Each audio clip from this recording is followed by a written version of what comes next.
Afternoon, everybody. This is Tim. I'm with you all the way till 3 p.m. Now, we're talking everything business, tech, entrepreneurship. You know what it is here on the buzz, right? Now, over the weekend, there was so much of news in the lines of, tech, in the lines of cryptocurrencies, in the lines of, what when it comes to space travel, and how China had basically handled a rocket that crashed in a rocket that they had actually launched to the stratosphere. And it had not actually gotten all the way there, but news is saying that in the lines of what will be happening with future instances like this, people need to be more careful, definitely, right? And I mean, it had missed Maldives by a hairpin. And the fact that when it comes to situations like this, there was, I mean, we have to be grateful that no one really was injured in this on land. No one innocent had been injured in this on land. But I mean, I'm going to basically break down how NASA had handled it and how NASA had basically spoken about it, what they are saying for us to expect in the future as well. So this is the buzz. You know what it is.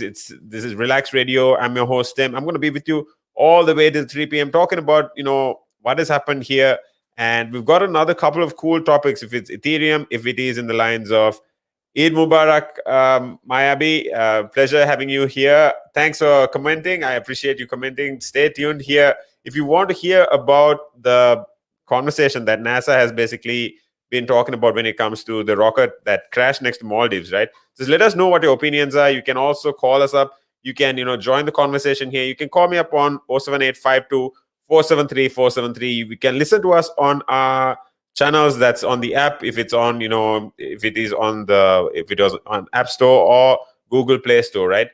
We are on Facebook, Instagram, Twitter. You can just call, WhatsApp, message me on this number, and then you can even comment on the video so we can get a conversation going. Stay tuned here. I'm going to show you a real quick video on who we are and what we do at Relax Radio.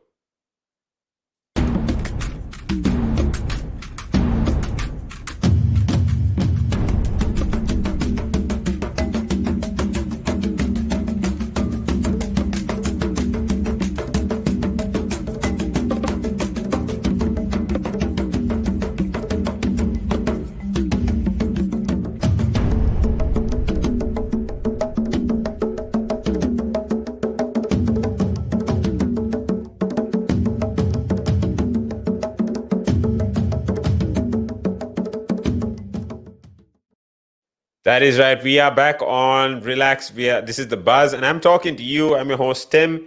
I'm going to be talking to you about how basically China has handled this, and talking about what CNN has spoken about.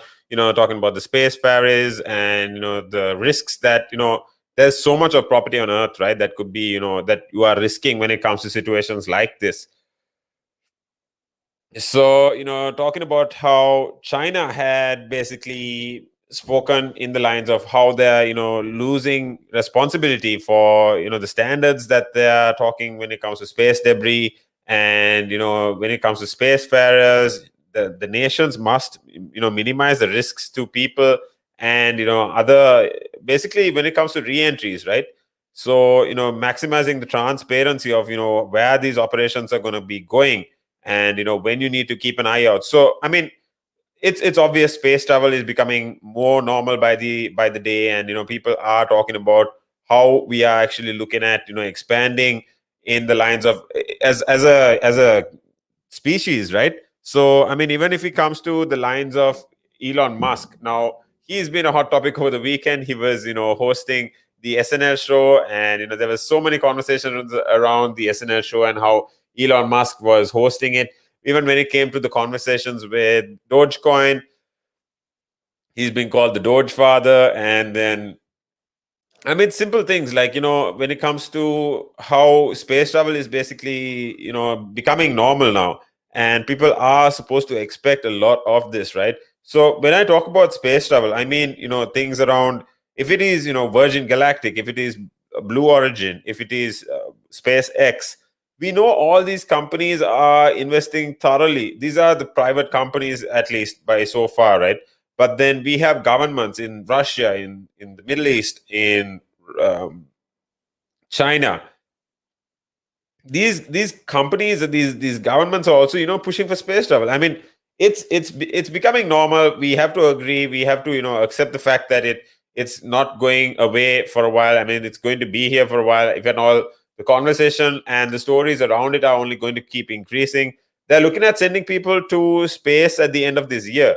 And if you're looking at how it's being commercialized, I'm super excited. Honestly, I mean, my fingers are crossed, right? I'm hoping I can actually go to space, just look at Earth from another perspective, and sometime in my life, right? I mean, so talking about how Blue Origin, as they've actually come to a point where their first flight, and the passengers in it, majority of them are decided.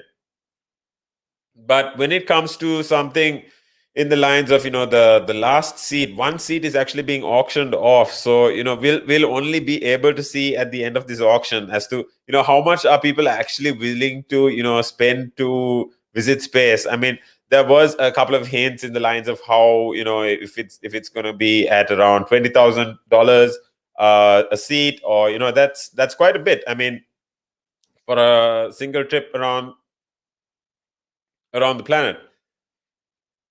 But I mean, I guess it's not for everyone, and it's also, if you are daring enough to go in the lines of pushing your experiences towards that, or even telling your friends or and family that you actually went to space, you actually had a look at what Earth looks like from the stratosphere, right? I mean, it's super cool. I'm honestly down for it. I'm an adventure junkie. I can't wait to go check it out. So if you are actually keen on understanding, or if you want to bring up any questions, feel free to add your questions onto the live, and you can actually comment here. Just let us know what you're thinking. So I mean, we appreciate you tuning in, just logging in. You can also call us up. You can WhatsApp me on 07852 473 473. That is plus double four 7852 473 473. Now, coming back to the topic, right? Now, it's it is important for people to talk about the risks, and how often we are actually how often we are pushing the boundaries in terms of space travel. And it's unavoidable, right, that we need to make sure that the whatever is going into space, the people in the rockets, the people in and around the operations are safe. And also this is a first time problem I think we are actually coming to. So talking about how the expressions in terms of how China has handled it, there was no really there was no clear, I'd say, indication in the lines of where China is looking to raise concern around the debris, or if there were people involved in the damage. But talking about how when we talk about the NASA administrator, the senator's name is basically Bill Nelson. He had said that China is failing to meet responsible standards with regard to their space debris. And he had also added in the lines of how China is failing to meet, China is basically, people in the lines of the Long March 5B rocket had burnt up on re-entering the atmosphere. And China Manned Space Engineering Office said in a post on WeChat that if there were any debris landed on a nation, that they would maybe look after it. But then you don't know till the damage is done as to how much of human life is going to be endangered, or if you're risking anyone. So to talk about the dimensions of the rocket, now this rocket is about a 108-foot long rocket. So if you've seen the Empire State Building, this is apparently a fifth of that height. So, talking about how long it is, or if you're talking about how heavy it is, it's around 40,000 pounds. That's, I'm assuming, that's around 30, close to around 20,000 kilos. So if you're looking at the space station, this, I mean, where they're actually looking at targeting to go, this is somewhere around the 29th of April. They had actually launched it to go to one of the Chinese space stations. And the fact that they had run out of fuel, the fact that it was left to hurtle around the planet uncontrolled, right? So I mean, the fact that when it comes to the risk that they're putting other people into, and the consideration of how, by any chance, now, like I said, space travel is not going to go away for a while. It's going to be here for a while, and we are going to hear about it. We are going to hear more about it in the lines of where people are going. I mean, people are looking at going to the moon at the end of this year, and in the end, by the end of 2024, that's 3 years from now. People are looking at going to Mars, right? So, what is an actual scenario where, with these dimensions of this rocket, or what is an actual scenario as to how and when are we actually looking at precautions being considered when it comes to the future, and how we can avoid these, right?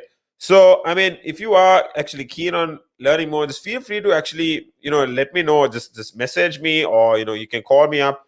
You can message this chat here. You can join the conversation. Basically, just feel free to ask anything. I mean, I'm always open to answering your questions.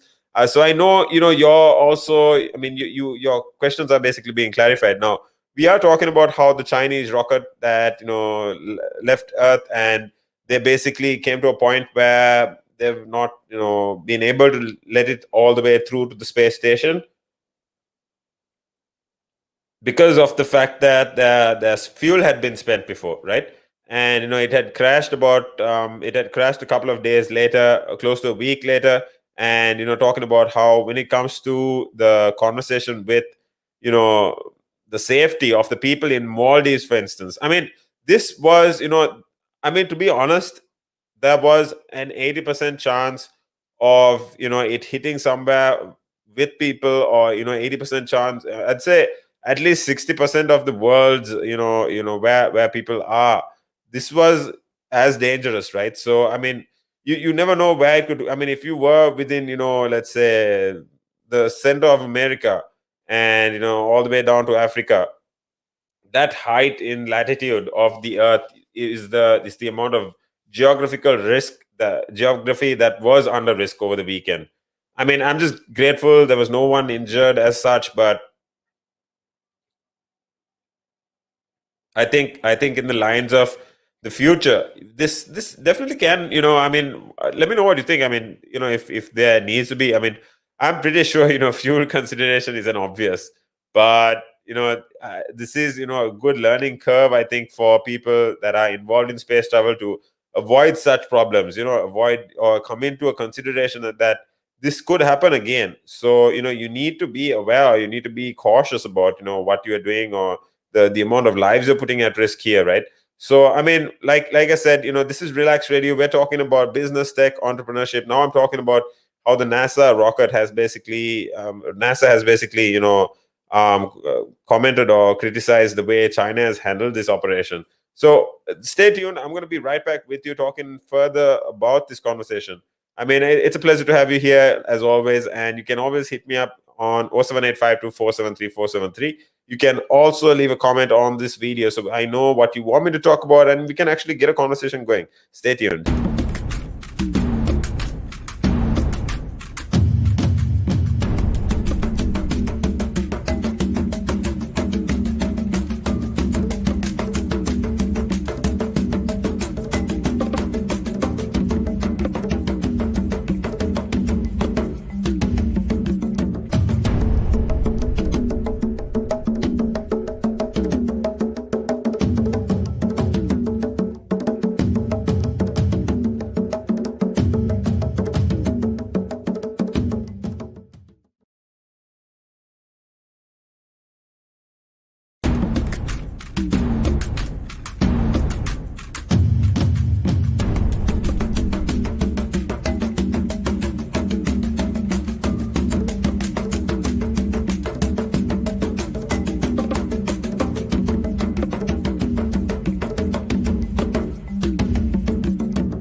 Good evening, UK. I'm Tim. I'm back with you for more news around, talking about how UK and, UK tech, or if it is the crypto market, if it is, even talking about how the rocket that China sent to the stratosphere, aiming to get to the, space station. This basically failed because of a fuel shortage. And we were talking about how NASA is criticizing this very, heavily because of the debris that they had left, the way they had handled it. And I mean, we should all look at it in the lines of how I think we should all look at it in the lines of how, you need to consider this possible situation for the future, right? So, if you're looking at, how China is looking at reaching the safety standards or the responsibility standards, we need to account. I mean, they need to be held accountable for all this. I mean, it's not just China, it could be anyone, like I said, because when Senator Bill Nelson talks about how China has been failing to meet responsible standards regarding their space debris, and talking about the fact that this long March 5B rocket had burnt up on re-entering the atmosphere. And China manned space engineering office had said in a post on WeChat that before landing in Maldives, that they were unclear of if any debris had landed on the nation. So how the US Space Command said that long 5B mark Mark 5B had re-entered the earth on an Arabian peninsula. Now, this rocket had basically moved to about 108 foot long. Like I said, 40,000 pounds. That's about almost 20,000 kilos. And how this had launched a piece of the Chinese space station into the orbit, and on the 28th of April, 29th, my bad.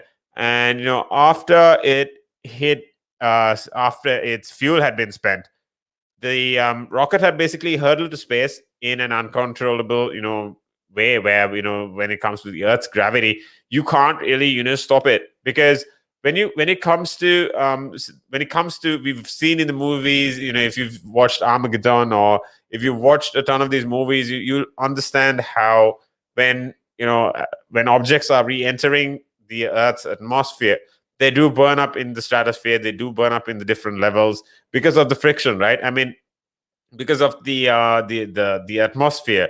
And if you've watched, I mean, a couple of things I'm remembering is Star Wars. If it comes to something in the lines of Armageddon or the Guardians of the Galaxies, these are movies you've definitely needed to watch, right? So let me know what your take is on this topic as well. You can always hit me up on 07852473473, or you can let us know what your take is on this, how you think, China handled it, or how they should, look after their operations going forward. So, generally the international space community would have, considered such scenarios as, I mean, as a possibility, because, when you're talking about larger rockets, you're talking about, these going into space, conduct, more controlled re-entries, aim for the ocean. But, you're talking about so-called graveyard for rockets, right? So are we polluting the ocean here? Are we, considering the accountability of the damage or the debris we are leaving on the planet? We were just talking about how, in Seaspiracy, you need to consider the ocean as, one of the largest oxygen disposers, or carbon dioxide converters, because about 80% of the Earth's oxygen comes from the sea. And when we talk about most rockets that lift satellites, or if you're looking at most rockets that could be left in this graveyard of sorts, right? Now we're talking about the ocean. You need to consider that this rocket had left a big stage in terms of the lower orbit. But it is impossible for people to consider where this would actually land, or if we come to a point like this in the future, where how we could actually avoid this happening. I mean, it's not like, I was honestly thinking, why don't Why don't people send jets to space and shoot it down before it crashes onto someone's house or building, or even into a city, right, with people. So what I was talking about is, the fact that now the rocket is basically one of the largest objects in recent memory to strike Earth after falling out of orbit. Because back in 2018, there was a piece of a Chinese space station that had broken up over the Pacific Ocean and landed somewhere around, somewhere around the Pacific Ocean, right? And when we talk about the recent efforts to better regulate and mitigate space debris, the Earth's orbit had littered with hundreds of thousands of pieces of uncontrollable junk. Now we are aware of junk coming into the space from the sea, from ships and any other trawlers. If you have watched this documentary on Netflix, I reckon you watch it. It's called Seaspiracy. They talk about a lot of the pollution going on, the benefits of the ocean to humankind, and how important but at risk it is, right? So you need to consider how important the ocean is. You need to consider how valuable it is to us as a species, and how we need to value it, right? But going further into despite the efforts to better regulate and mitigate space debris, the Earth's orbit is littered with hundreds of thousands of uncontrollable junk. Now I'm learning this as well, because I might have been aware of it, but I was not concentrating on it as much, to be honest. But when you talk about the concentration with where Earth is, or where the planet needs to be in terms of cleanliness, or the sea, people are not being too responsible with the debris falling from space travel or space programs into the sea, right? So we need to keep this.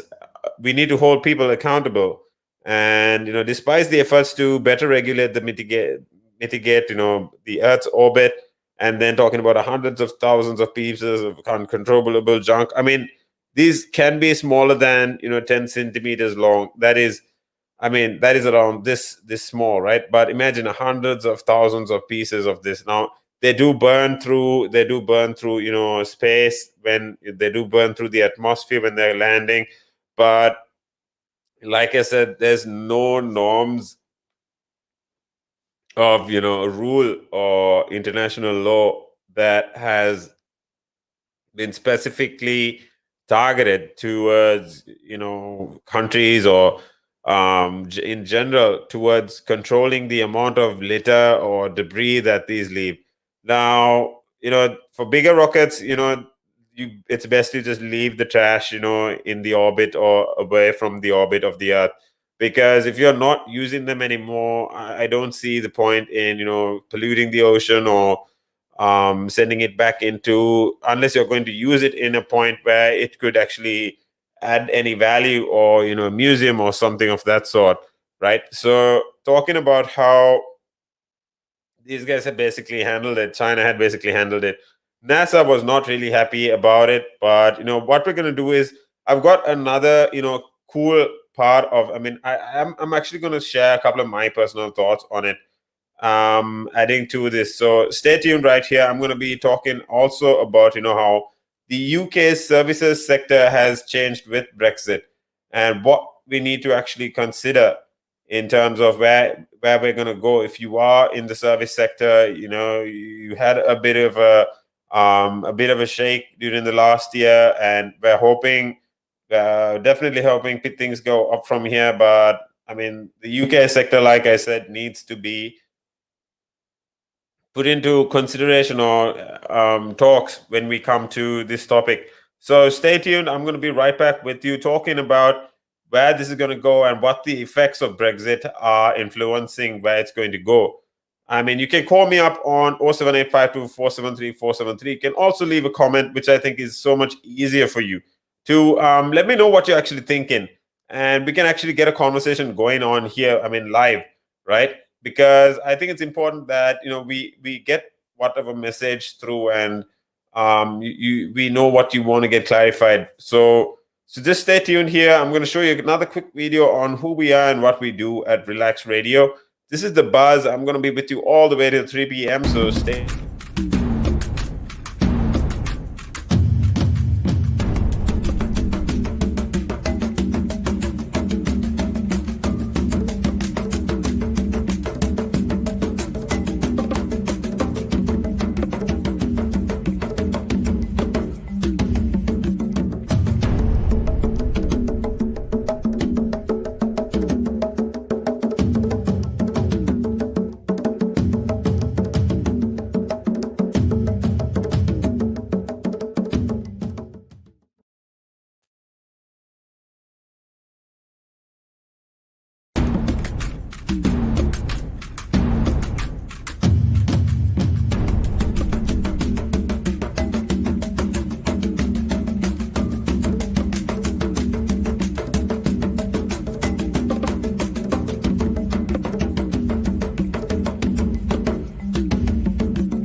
That's right. I'm your boy Tim. I'm back with you for more news around talking about how the UK sector when it comes to the UK services sector, and how the concept of the conversation of Brexit has affected it. When we are talking about although they have accounted for 80% of the economy, the services were rarely used, or in terms of priority negotiations over the weekend. Now, Rose Patel is an exporter. He is, basically working in the stock trade. And not only is it fresh food or car components, but this also creates, musicians in minivans. Even so, like his counterparts, the UK farms, factories, Patel is also, talking about the public sector. Um, the problems in the UK border as the EU border as well. Now, Patel is one of the people that I mean, there's been a bit of a a study done today. Now, when talking about how these will actually push for a conversation with when it comes to Brexit, and then when we are talking about when the when it comes to the conversation with how they're already losing money on this tour, the impact of Brexit, I don't know how they are going to make it, because when you're talking about a whole EU conversation, and when you're going into a 17-day tour of the EU countries, right? You're expecting at least a postponement of around 3 days because of COVID, and then because of the tangle of regulations that you now need to apply to enter the UK as an exporter, or the electronic trio elder island. The biggest act is basically managing as co-founder or music talent agency.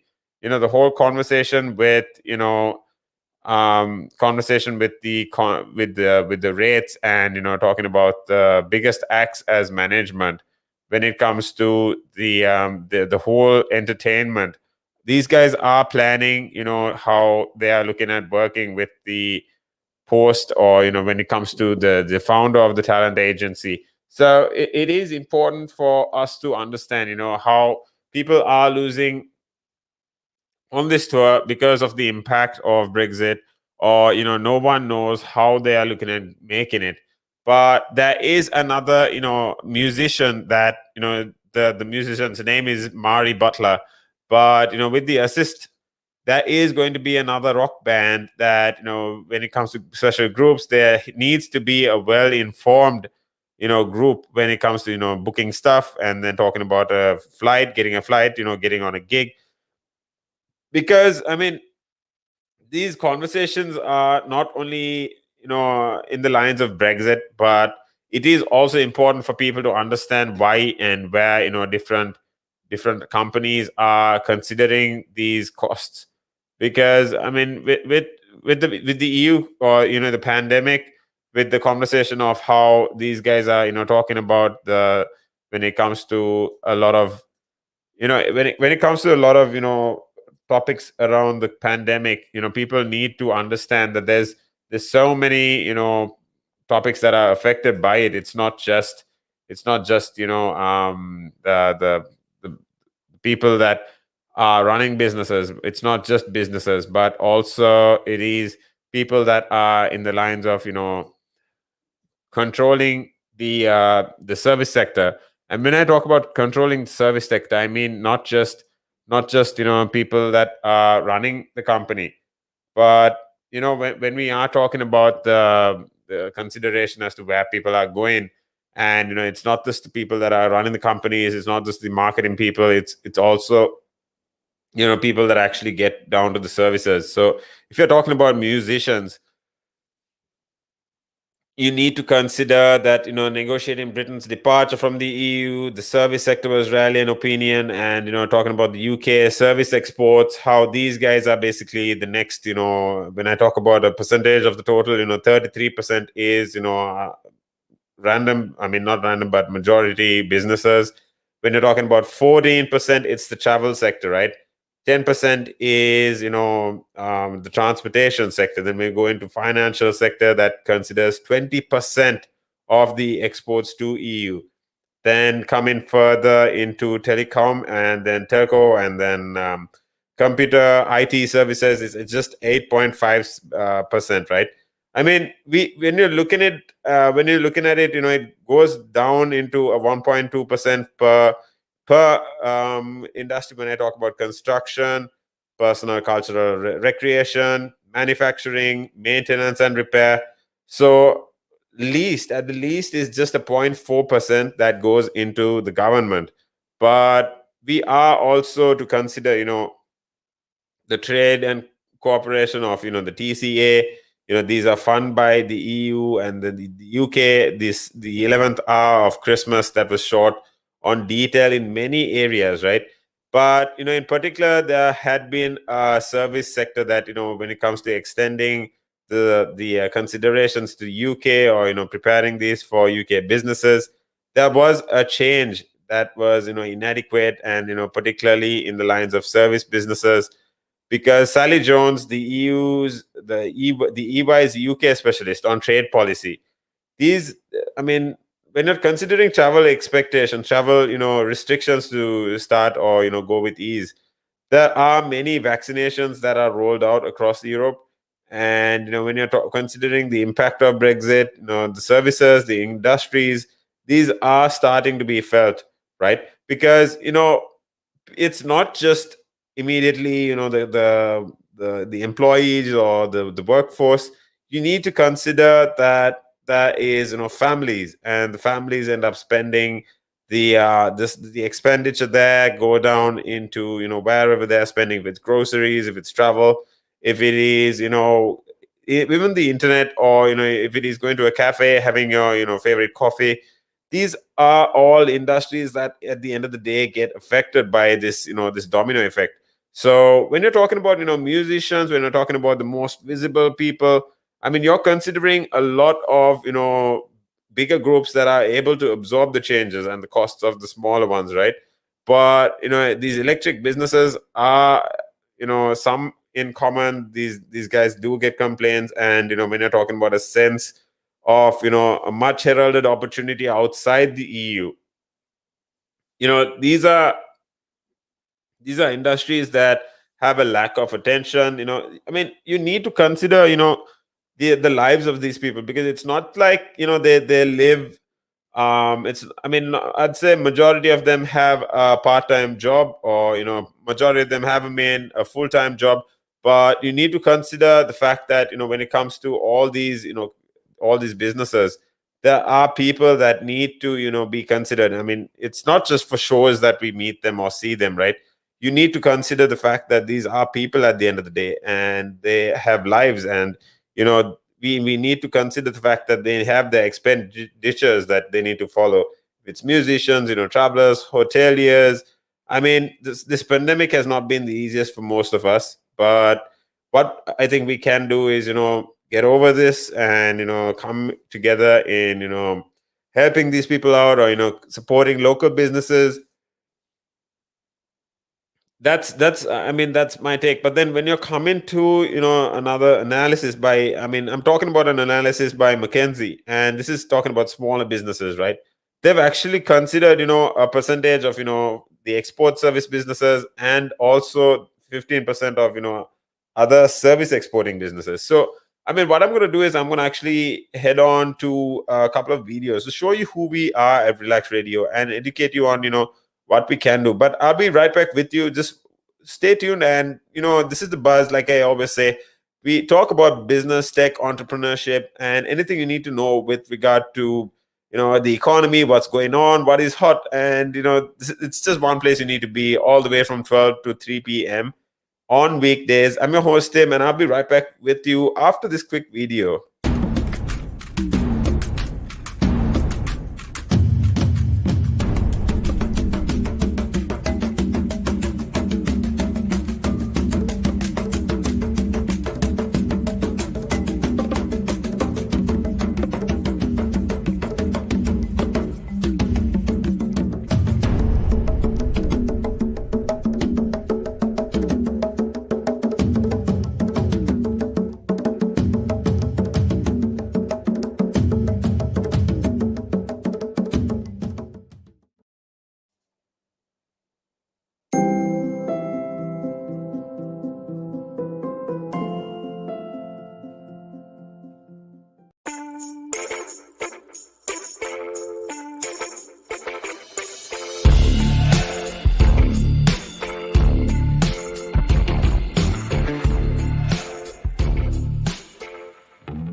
is right. So we are talking back, we're talking about how the services sector in the EU have been affected by Brexit, and following with talking about how when it comes to a conversation with musicians, or when it comes to a conversation with artists, when it comes to the tourism sector, we discussed about what type of percentages are actually being broken down in the conversation with the within the EU, or the services that have been exported to the EU.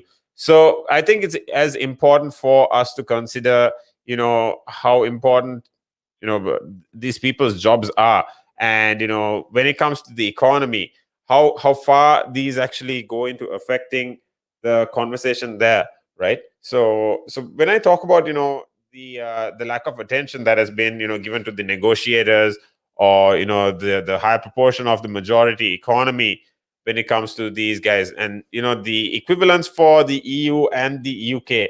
Now these financial services sectors have basically been commanding a lot of government attention, but when you're talking about personal, cultural, recreational services, including the Elder Island, right, and primal scream contribution, these have accounted for £1.5 billion.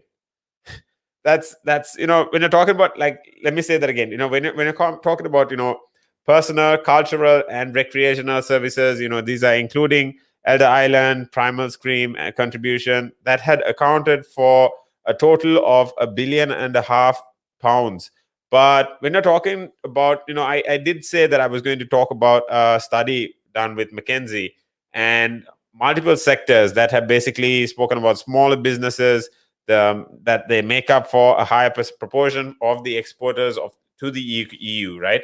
And how these businesses will be, although they are employing less than 50 people, they make up for about 94% of all service exporting businesses in 2018. But these had accounted for around 15% of the turnover of all service exporting businesses. And when you're talking about larger companies, you are talking about how we're in a better position to shoulder the friction and just march on.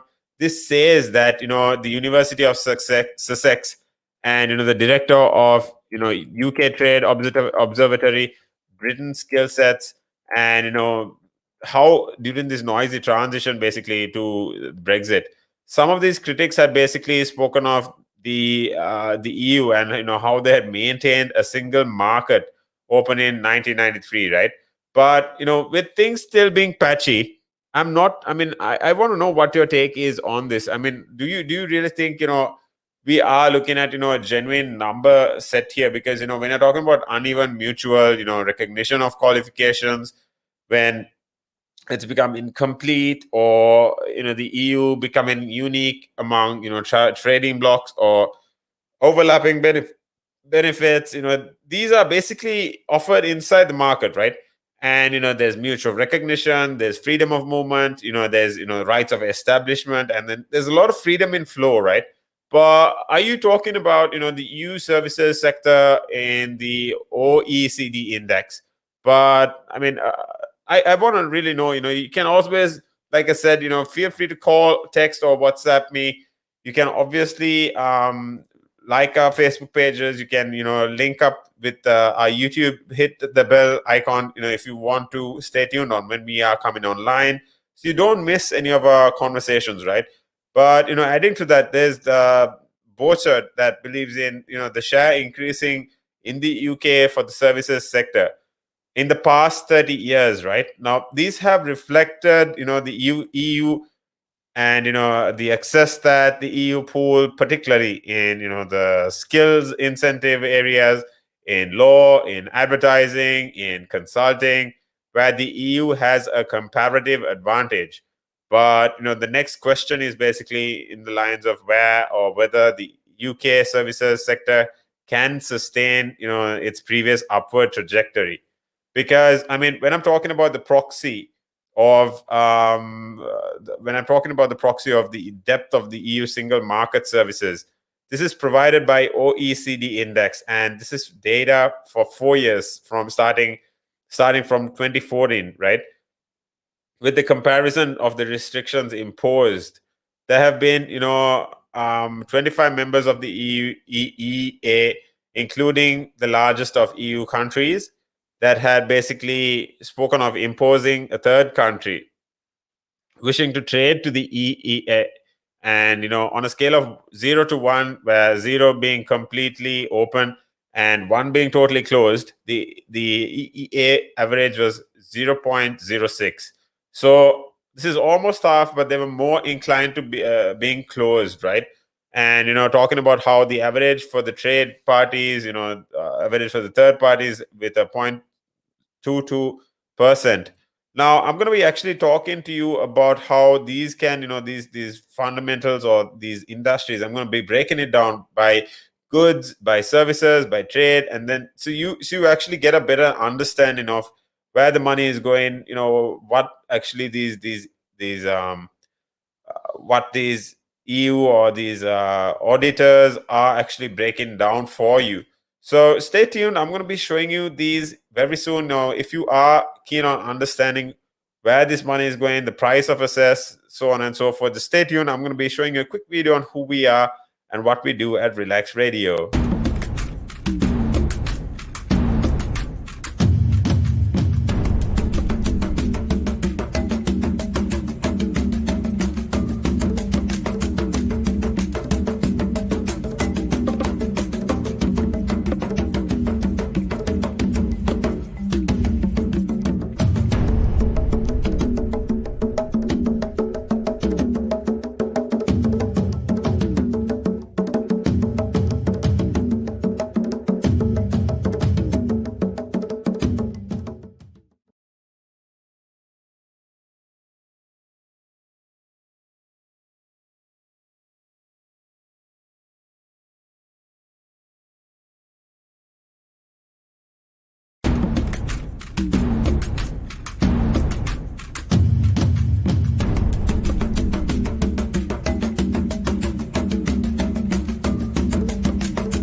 That's right. So we were talking about how the EU has a lot of stats when it comes to the conversation around the service sector, right?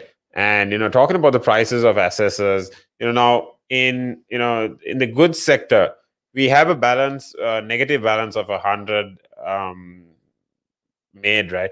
And when it comes to 100 billion quid, there is a negative balance of almost 100 billion pounds. But when it comes to services, we have an additional, we have a surplus because the exports are larger than the imports. And when we concentrate on all trade, there is just a very minor negative, less than $100 billion pounds. But coming down, talking about the main text of the EU UK agreement when it comes to committing these trading partners, when it comes to talking about the conversations that these guys have when it comes to other areas in businesses. I mean, you need to consider the fact that there are so many conversations with this topic, right? When within different stages of employment, when it comes to different stages of times of employment or times of the year. It is the services sector at the end of the day. I mean, you need to consider all pestle factors when I talk about that. If it comes to political allowances, if it comes to the amount of people that are allowed to I'd say concentrate on on how much they are allowed within the border, or when it comes to how often they can run through the border and provide their services or expertise into different markets. Concentrating further on the other areas now, the businesses basically operating in regulated areas are, I'd say, more likely to come to a patchwork of national reservation. But the reason the Brexit Insights team is considerate of all this is because the UK accountants must now have an EU base to sell all their services to Slovenia, patent agents to EA, and residency to operate in Finland, in Hungary, in Cyprus. And I mean, the residency for these partners are basically the shareholders of Cripoid companies, right? So when we talk about assessing all these, the price is as important. When I talk about the price, I mean regulating the services. When I talk about you need to understand that the effect that this can have on under regulated counterparts can be just from a lobby group of the UK capital. So I mean, at the end of the day, the highest points of post Brexit level disruption, actual and anticipated values. The Jones uses tax as an example, right? And when I'm talking about tax, you need to consider the fact that these are not regulatory, these are for a profession, but the advisors are definitely regulated. And then some of the 27 EU members have stated that when it comes to a regulatory season, these guys can't offer the counsel to EU clients. But what they can do is they can add to it by pushing for a few cases, and where if the cases answer no on all counts, this might give them a special UK tax advisor situation where they can serve their clients remotely. But when I mean, my personal take is I think people need to be able to provide their services out of the country if they want, because there's so many factors that come into the consideration here, right? There's the competition, internal competition, and market export, I mean the market maturity. Talking about how similar the EU or the UK auditors who do not operate on an orderly EU network, these guys can't really set up on the continent anymore because their UK qualifications are not really recognized in the EU market. But although these qualifications might not be mentioned, I think it's important that we understand how far an EU qualified partner is looking at moving to. But these auditing firms, the EU partners, when we talk about the UK lawyers, you need to consider, I'd say, you need to consider how much the services business, or the fact that you can go without visa or permit, and then the fact that you can push for a lot of concentration from the EU, 180 to 90 days, and then talk about the contract in terms of 12 months. So these are all flexible, right? So it's not like you are limited in terms of where you can go and what you can do. It's just that you need to be up to par, and you need to understand what you're doing so you don't really make a fool of yourself, I'd say. But I mean, at the end of the day, you need to talk about how much you can deliver to who. You need to be able to calculate all these values with, I mean, with whoever you're doing business with, right? So, I mean, talking about the COVID restrictions, for instance, now people are already seeing evidence that the immigration authorities may, you know, consider certain countries, talking about a critical phase where, now you are not pretty much allowed, you are pretty much not allowed to do much. But at the end of the day, you need to consider that there's 180 cap control in terms of these 12 months. And although all these services are pushed for, moving freely around the EU, you can do meetings and talks, but anything apart from that will include direct payments, and that is pretty much not allowed. So I mean, it's obvious you need to consider that the EU, to be considered in 90 days, every 180 days there needs to be a cap and contract in the 12-month period. But actually, I mean, let me know what you have to say about this. Let me know what your take is on it, because I mean, like I said, we are on all streams. We are on Facebook, Twitter, Instagram, and I mean, if you want to WhatsApp me, you can hit that.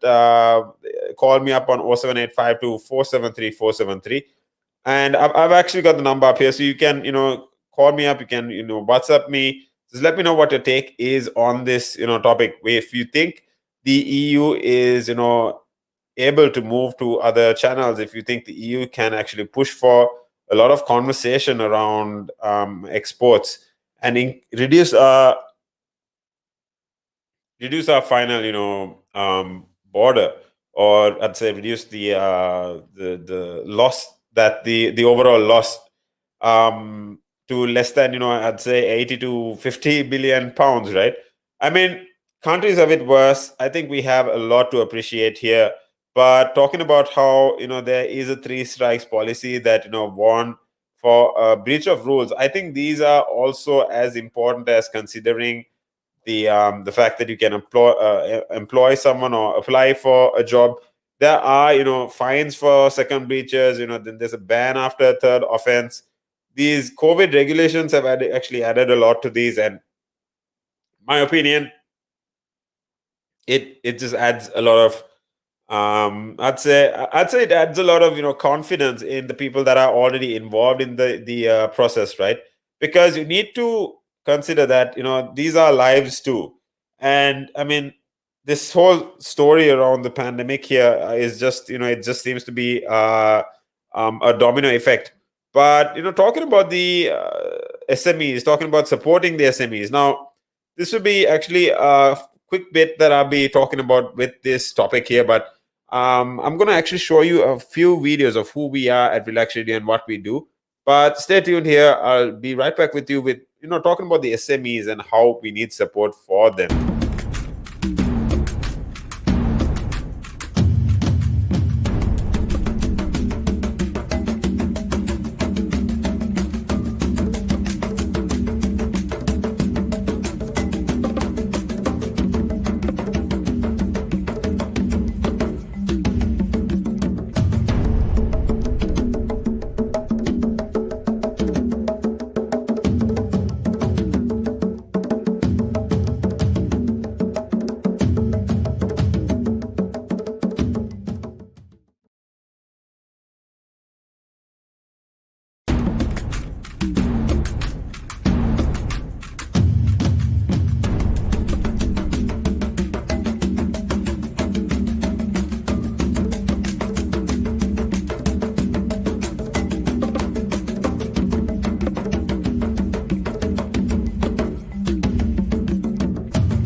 Good Good evening, UK. This is Tim. I'm your host on the buzz. I'm with you all the way till 3 p.m. Now we've got just under 30 minutes left. But what I'm going to finish off today is with a conversation around Cardano. Now, this is ADA's cryptocurrency that had surged on Sunday. They're basically, spoken about the smart contract platform and how, coming into an elite territory in terms of a market, in terms of market capitalization, right? When it comes to the rankings, ADA has basically charted 14% of growth when it comes to 1.38 $1.83 major exchange, right? So when you're talking about a new all-time high, we have been talking about also I'd say a 14% gain on the day. Now this is also the same weekend that Elon Musk had been hosted. They had hosted SNL on and hyped up Dogecoin, spoken of how when Doge had come to the conversation around when Doge had come to the conversation around the publishing of how big their drop was, and even to the point where Elon had called himself the Doge father, right? But all in all, now what we're talking about here is ADA's cryptocurrency that had surged again on Sunday. But the current values of this Cardano had a market cap of $57.8 billion. That is 57.8 billion dollars, right? And talking about Tether, that's USDT. Now, for the sixth spot on the market leaderboard, UK, according to CoinGecko, Cardano's market ranking could be seen as a high as the fifth point on coin market cap. But when it comes to ADAs, they're outperforming Bitcoin comparative. They have seen a rise in about 16% of the largest cryptocurrencies, and ADAs, all-time high again when measured in Bitcoin is talking about how influential this coin is. But I mean, now there's hot news out there that talks about how when um KSI KSI had basically invested 200 to 300 million, 200 300 pounds, but he seems to have earned up to 5 million pounds. But I mean, I don't know to which extent this is true. He quotes that you should go all in. I mean, and then talk about what other people should say in terms of cryptocurrencies. But I mean, this is just that takes you have to invest at your own risk. You have to consider that there are fundamental developments in the digital currency exchange. And when you're talking about Kraken, these guys have announced last week basically that staking now was available on its platform. Kraken has its users, and talking about how easily their ADA accounts can receive awards for up to 6% without payouts, right? And then these being delivered weekly. Now, when you're considering the next major milestone, this is Cardano's multi-million development, right? When you're considering these, you need to talk about how there is a chance for the blockchain output in Shanghai, and not Shanghai, but correct me. You can correct me here, but when I talk about Hong Kong, I mean the development arm behind Cardano. When we're talking about the last month, when we're talking about gradually deployed mainnet via several test nets. Now these are other considerations that you need to talk about before the next major milestone, because this multi-year development roadmap is the Alonzo upgrade, which is basically set to introduce smart contract compatibility on the blockchain.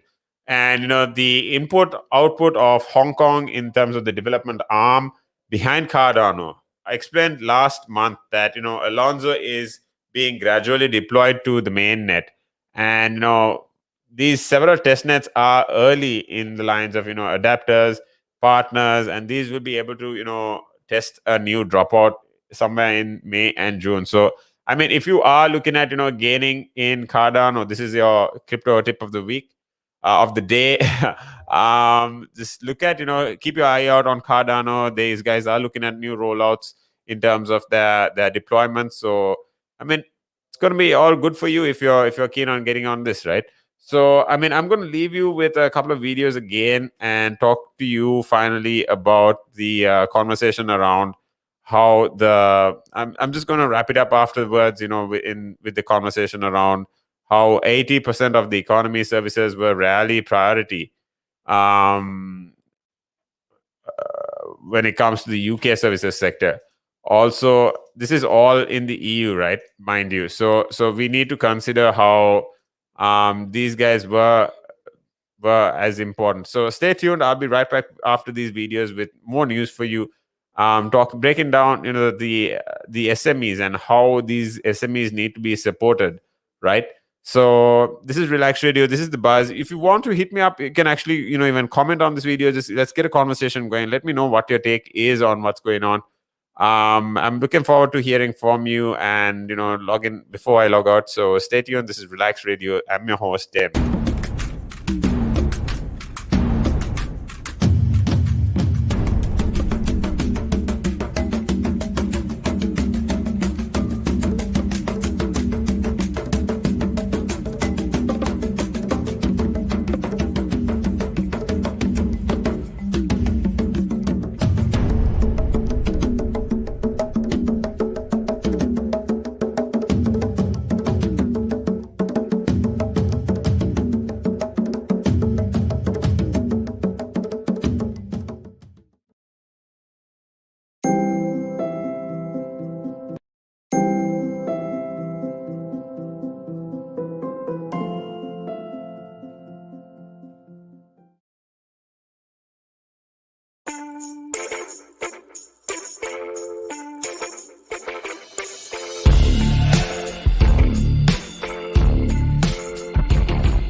And I'm talking to you about how the SMEs, basically, just before I wrap up, talking about the SMEs and how they need to basically consider the importance of the TCA, the recriminations on the negotiating phases, and then when the processes fade, the common short-term demand of the UK services exporters, right? Now, for this coherent government, and then if we're talking about the national reservations, there's a pockmark of agreement, right? So you need to understand that when you're talking about the House of Lords, there is a committee that looks at the service trade last month. They urged the government to consider this as a matter of urgency. And when it comes to this government spokesperson, they say that the UK is already operating export helplines, and when they run webinars, these guys also run offerings in terms of business, and they support via a network of 300 international trade advisors. But on top of that, there is a 20 million pound Brexit support fund. And now these guys are small and medium-sized enterprises. They are also, concentrated around the CER and low. Now, this also suggests, I mean, concentrating around the focus mines, right? But I want to know what you actually have to say about this. Now you can always, you can call me up on 07852 473 473. But talking, I mean, like I said, this is Relax Radio. We are also available to hear from you. We want to hear from you in terms of where we what your take is on this. You can always, if you are listening on YouTube, on Facebook, you can leave a comment on these platforms and let me know what the lockdown concentration is. So already being obliged to many small companies, rethinking the operations, and then talking about how the EU counterparts can basically replicate at least one element of a mutual recognition, right? But apart from the fact that there are, I'd say unintended long range negative consequences, the attention to the large chunk of services that the exports had found out was mostly foreign owned. I mean, what's the story there, right? So we need to talk about how when we are looking at the EU or the UK, you need to consider that there are multiple companies in the lines of if you're talking about more subtle efforts, if you're talking about inbound investments, these are companies that you need to consider for simply larger business services. And now if I actually break that down for you, you'll understand that when it comes to the supplies or the services sector, there is a concentration that the long range negative consequences. This is now Bokert, and who they when they draw to the large chunk of services sector, these guys these guys account for the export services by foreign owned businesses, right? And when we include manufacturers, these guys that bundle after sales services, they go into the goods that they export from the UK to the EU. And then I'm talking about one time where they've suggested how one of the most subtle effects of these new barriers are basically in the lines of diminishing the incentives for these inbound kind of investments, right?